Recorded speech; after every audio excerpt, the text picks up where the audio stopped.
Have you ever spent just countless hours studying English? You've memorized all the rules, but then when you go to speak, you feel like, well, like a robot? You are definitely not alone. So in this explainer, we're going to dig into why that happens and, more importantly, how to unlock a way of speaking that sounds and feels way more natural.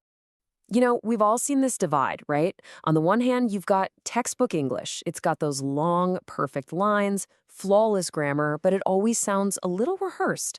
Then on the other hand, there's real English, the way people actually talk. It's usually got shorter, more natural sentences. The meaning is super clear, and it just happens spontaneously.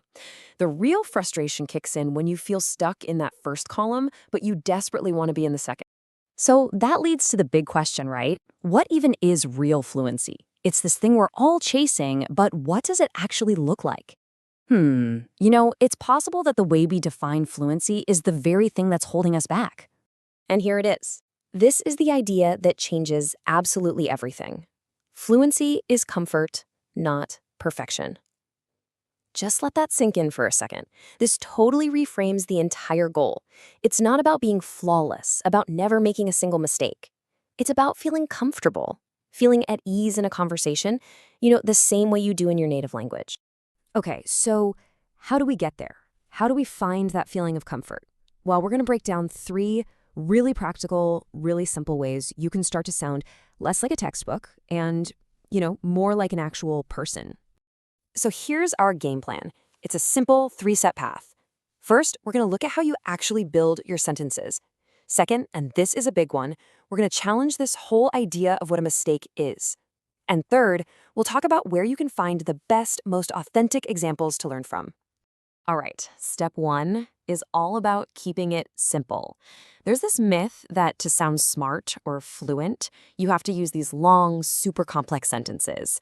But in reality, fluent speakers do the exact opposite. They care about being clear. They use shorter, simpler sentences to get their point across. Because, honestly, simplicity is a sign of confidence. Next up, let's talk about something we all do, making mistakes. When you say or and you kind of cringe inside? Well, stop. Those little pauses, those filler words, they are a totally normal part of speaking. They give your brain a quick second to catch up, and they show the other person you're actually thinking, not just reading from a script. They make you sound human. And our final practical step really comes down to what you're listening to.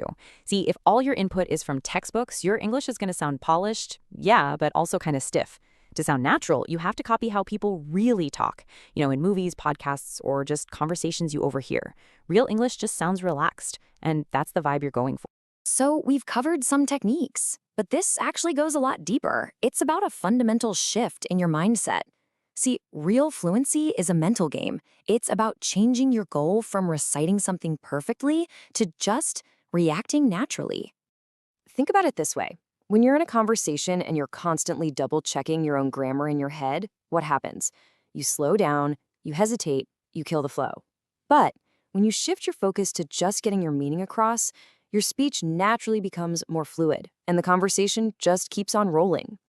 And this is what we're really aiming for. It's called spontaneous speech.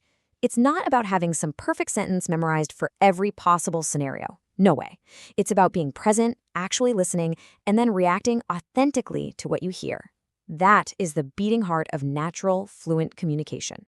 This quote just nails it, doesn't it? Fluency comes from reacting, not from memorizing. Think about that. Every time you pause to try and remember a perfect phrase, you're actually pulling yourself out of the conversation. But every time you just respond naturally, boom, you're practicing real fluency.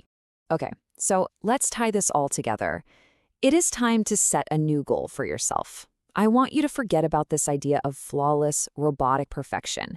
Your new mission, should you choose to accept it, is to embrace something much more real and achievable: imperfect fluency. So let's just do a quick recap of these core principles. Number 1, fluency is about comfort. Number 2, little imperfections are totally natural. In fact, they're good. 3, your meaning, your message is way more important than perfect grammar. And finally, number 4, reacting in the moment is always, always better than rehearsing.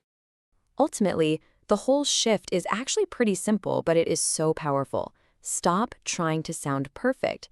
Start trying to sound real. The next time you have a conversation, just give yourself permission to be a little bit imperfect. So, Are you ready to get started?